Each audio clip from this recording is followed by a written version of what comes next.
Today we will study about functions and objects.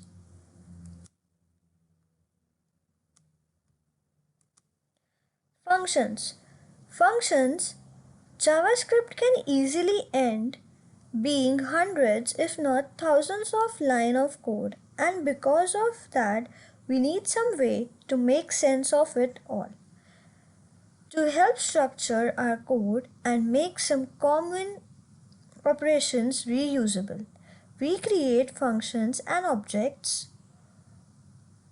Functions are mini programs inside our scripts. They are used to make our code easier to manage and run repeated operations.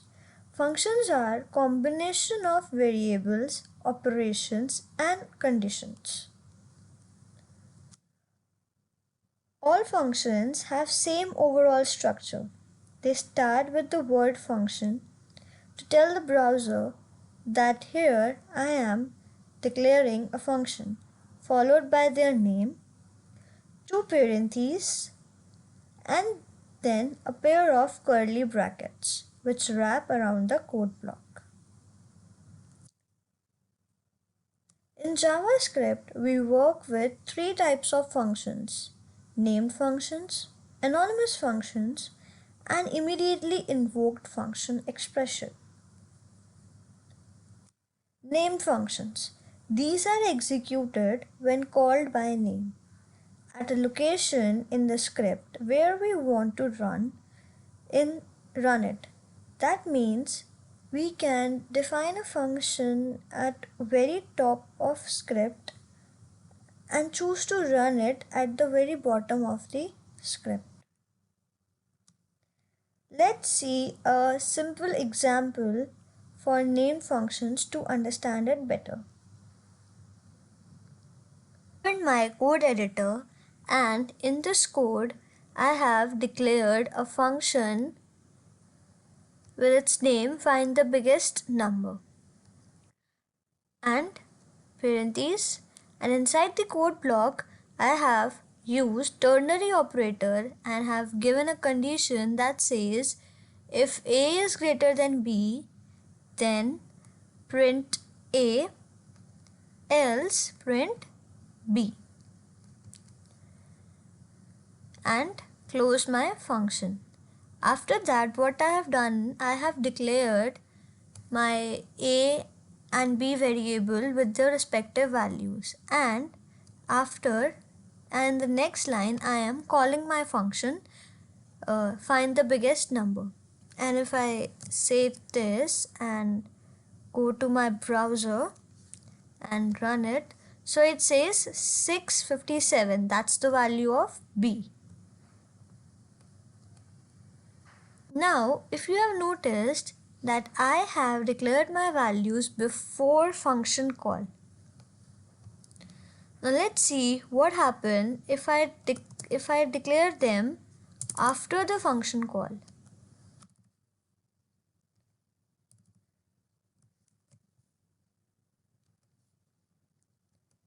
So there I get undefined. Why?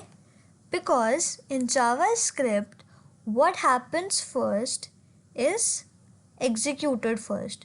So here my function, I have called my function, but it didn't get any values for A and B.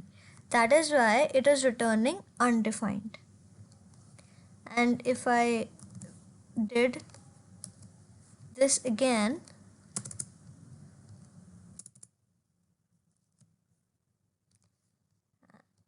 and everything is good.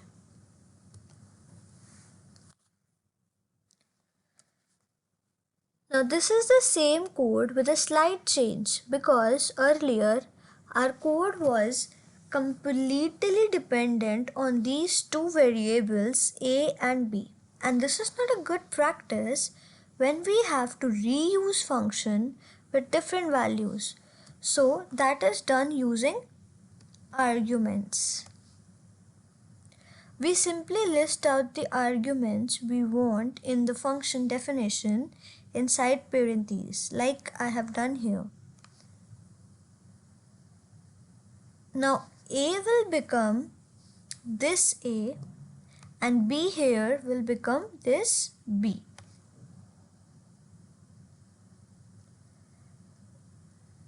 Inside the code block, but don't get confused with these variables down here. So first number and second number can be passed into my function as an argument. So here now a becomes first number and b is second number. And if I run this, so I see the same output, that is 657. Also, I have given my arguments here when I call my function.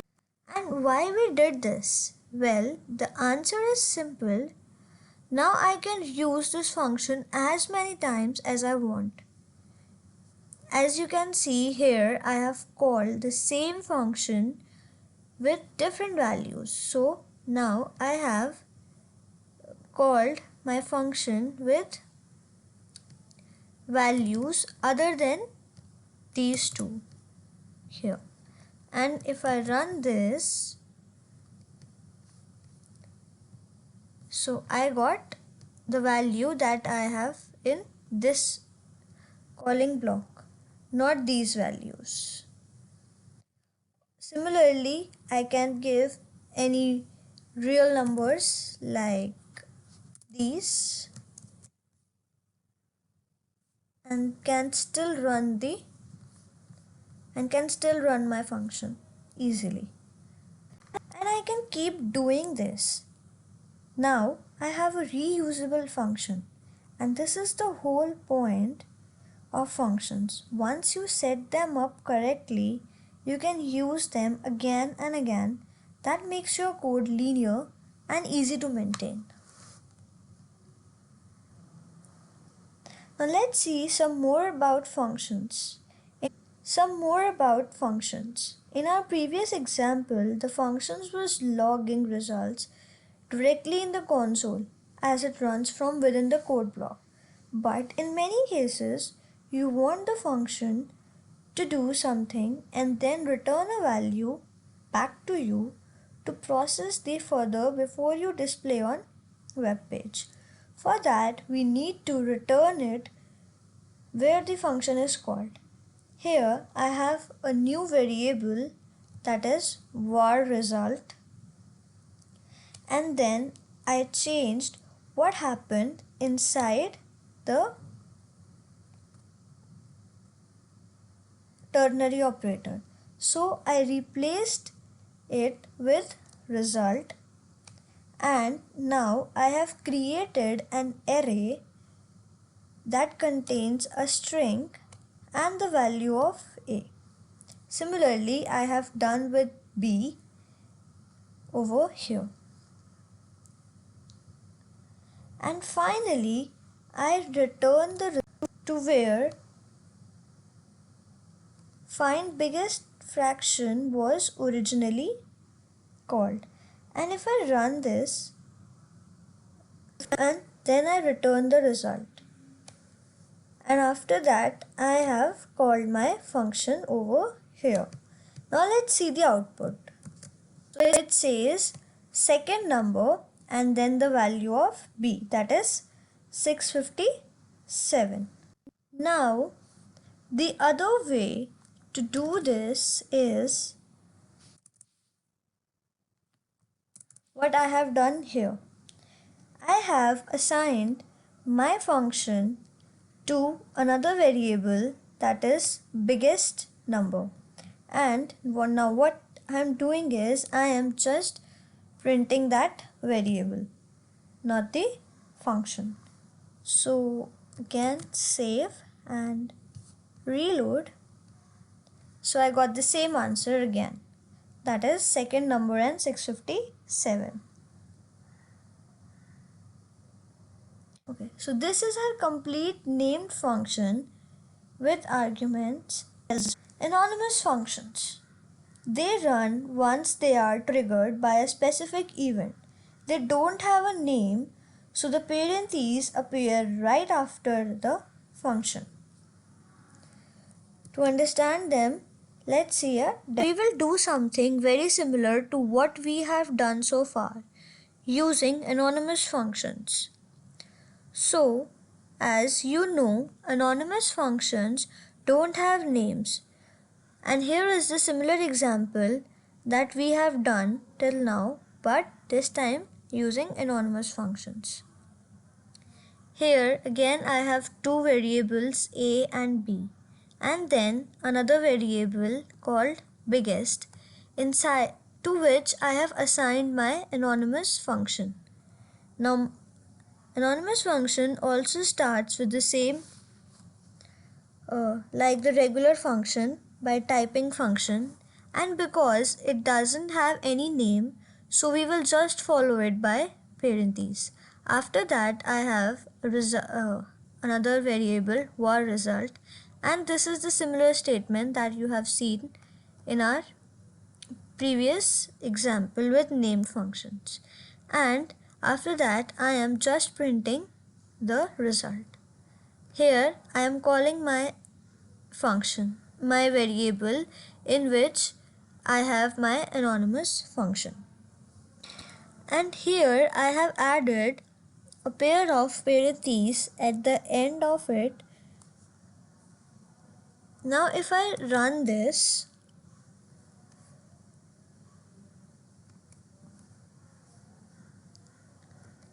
so I got the same output. Okay, now here the question arises that how can we still use arguments when we don't have any name to the function?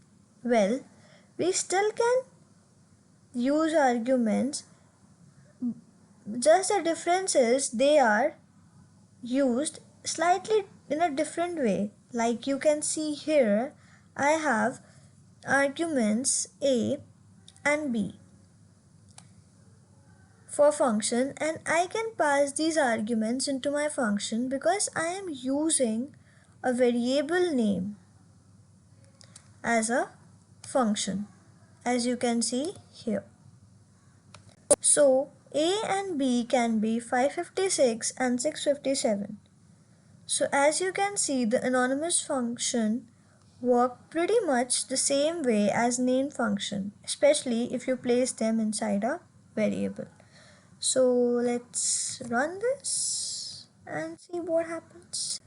B and 657, that is our next is our immediately invoked function. They run the moment the browser encounters them. They are anonymous functions with another parenthesis pair at the end to trigger them all wrapped inside parentheses. To populate the variable with the result of an anonymous function, we use immediately invoked function expression that run as soon as the browser encounters it. Here is what it looks like. First, we wrap our entire anonymous function in a set of parentheses over here. And then we invoke the function by adding a set of parentheses at the end. As you can see, here I have my arguments. And because we have our arguments here, we need to place those arguments in this new set of parentheses. And now when the script is read from top to bottom, the browser says, hey, here is a variable,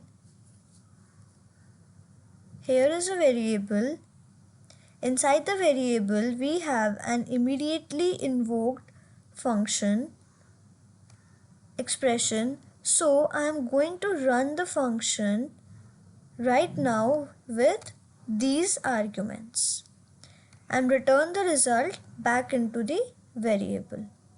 That means now we can get our result just by using variable biggest, as I have done here, but with different way of doing things.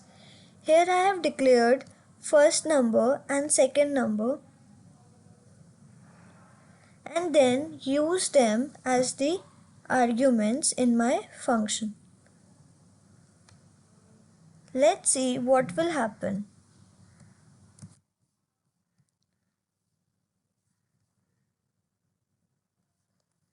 So I got only B, and if I went to console and type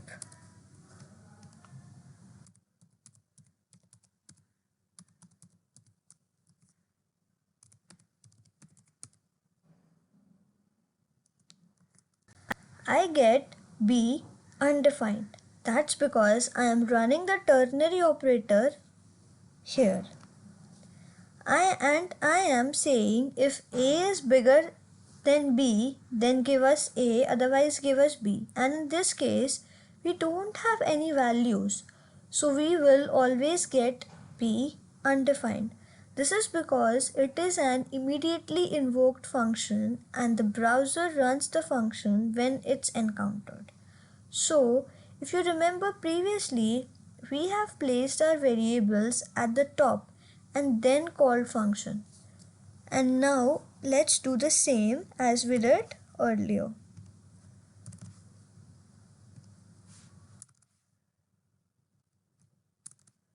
And save it and run again. So I got B and 675. So what's the use of immediately invoked function? The benefit is that it runs immediately where it is located in the code and produces direct output. These functions can be great for quickly populating a variable or argument in a larger function or a property in an object. Thanks for watching. If you liked the video, please hit the like button. If you want to see more videos, hit the subscribe button, and if you have something to say, leave a comment.